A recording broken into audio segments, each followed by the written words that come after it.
I'm Dustin, welcome to Fantasy Smack Talk. Week 1 is in the books. Always plenty to talk about after an NFL season. A couple of things though, I ranked these kind of in order of how I would pick them up if they were all available. I base it off of 0.5 PPR, and I do shoot this video before the Monday night game, so if anything crazy happens, keep that in mind. That's why they're not on this list. Shout out to our sponsor for this video, Panini Apps. You need to check out their app, NFL Blitz. If you collected cards when you were a kid like I did, it's a lot of fun. You go on there, it's like a virtual trading cards. You get coins, you can buy packs, you can trade cards, you can collect the cards. It's a lot of fun. Stick around to the end of this video.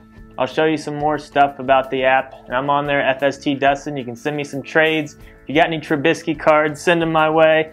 So let's start with the pickup of the week. Now this is the guy that's kind of the most exciting pickup, going to get the most attention. This is brought to you by FanDuel. Click on the link in the description if you haven't gotten into our Beat the Experts game yet. Phillip Lindsay's the guy though this week. He's fun, and it's hard not to compare him to Danny Woodhead. I mean, that's kind of what you think about when you see him out on the field. Not a very big guy, but a guy that can definitely get involved in the passing game.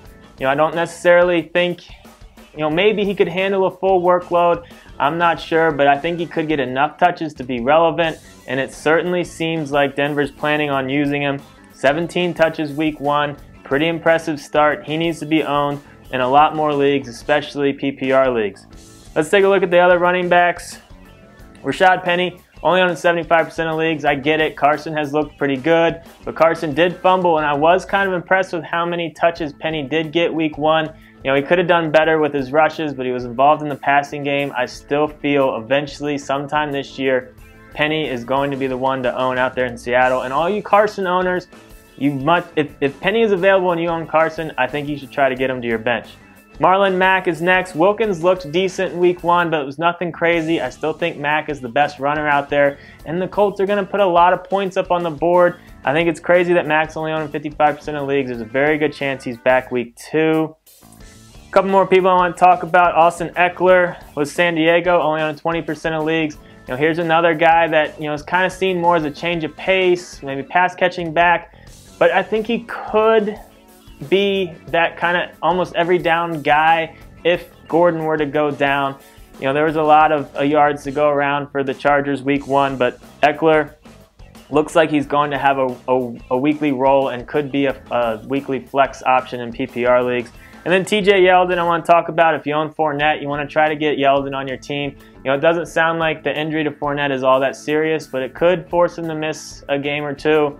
So Yeldon's going to be the guy to own if Fournette misses any time. Let's go over to wide receiver, Kenny Stills. I talked about him last week, and he blew up 2 touchdowns. That Miami offense is a completely different team with Tannehill. I am a big fan of Stills moving forward. I think he'll have some more big games. Deshaun Jackson, that Tampa Bay offense, I mean, no one really saw that coming. I mean, that was just absolutely ridiculous. Deshaun Jackson showed he's still got some left in the tank. He did get concussed, so just keep that in mind. But he's going to have big play potential each week. Then another older guy, Brandon Marshall, only on 10% of leagues.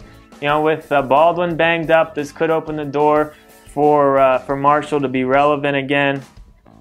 D.D. Westbrook, I want to talk about. 5 catches, 51 yards. He was involved early and often with that Jags offense. They weren't asked to pass a ton week 1, so there weren't a ton of passing yards to go around, but it does look like D.D.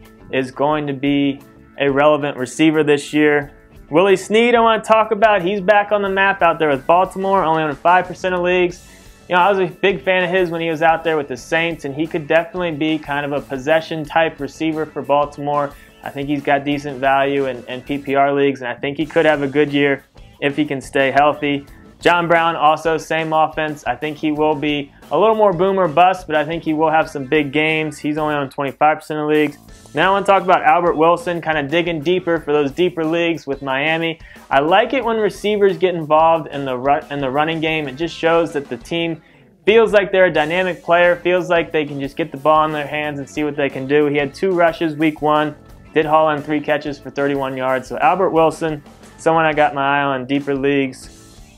Also, don't forget, if you got questions, lineup questions, post them in this video. Josh will be picking questions straight from this video to answer on his show, the Flex, later this week. And we also do try to answer as many as we can each week. We had a ton week 1, but make sure to put in the question if it's PPR league, standard league, etc., just so that we have that info.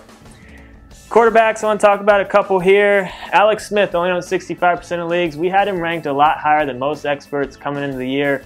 And the knock was that the Redskins just don't have as many weapons as he had with the Chiefs. And I get that and I understand that, but the Redskins aren't bad. And while Alex Smith's ceiling is probably matching his numbers from last year, I don't think it's impossible on the Redskins offense. He looked good week 1. At the very least, he needs to be owned in more leagues as a high upside bench QB.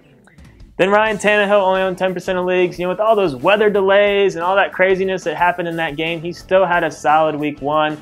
And I think that Miami offense is going to get back on the map this year with Tannehill. They're going to be a more well-balanced team. I think he should be owned in more leagues. Tight end, I want to talk about a couple here. You know, with Olsen going down and Walker going down, there's going to be a lot of people going to the wire looking for tight ends. Eric Ebron I want to talk about. Always been a big fan of his. He's owning about 35% of leagues right now. You know, he's never really quite put together that amazing fantasy year, but he's always been pretty decent, and being on the Colts, that could help him, I feel. You know, maybe take the next step. I don't know. But he had 51 yards and a touchdown week 1. And then Will Dissly for Seattle. Didn't see this one coming. 3 catches for over 100 yards and a touchdown. I think it was a little fluky, but I do think, you know, if you're going to the wire and you're just looking for a high upside tight end, he's going to be one of the higher upside guys more than likely that's available. So you might want to give him a look. Then some pick up and play defenses for you. Now, I know these teams are playing each other. Chicago going up against Seattle. It's in Chicago. But I just think there will be some points get scored in that game, but I think the defenses will have some chance for some turnovers and some sacks. And I think just in general, both of them aren't terrible pick up and play defenses this week. So those Chicago's owning 50% of leagues, Seattle's owning 20% of leagues. So if you got questions, obviously post them in this video, and I do want to show you some more features in this Panini app real quick. They put a lot of time into this, lots of cool graphics and features in here. I wanted to start by showing you some of the sweet cards that I've gotten. So here's my collection. I've gotten all these in packs. The nicer ones are up here at the top. And my Holy Grail I got earlier today. My little Mitchell Trubisky autographed rookie patch card. Pretty excited about this one. And you can trade cards, you can share cards. Obviously this one's not getting traded. I'm pretty excited about this one. But it's pretty cool just to have them all. It's kind of like the binders you had when you were a kid. You can go through and see what you got. But I wanted to open up a pack, show you how that works. So you can go to the store here. You can scroll through all the different the years and brands. Let me pick one here. Let's see, I'll buy one of these, see if we can get an auto card. But it's just like, you still get some of that excitement opening these packs up. So Deshaun Jackson, Rob Gronkowski, Tom Brady.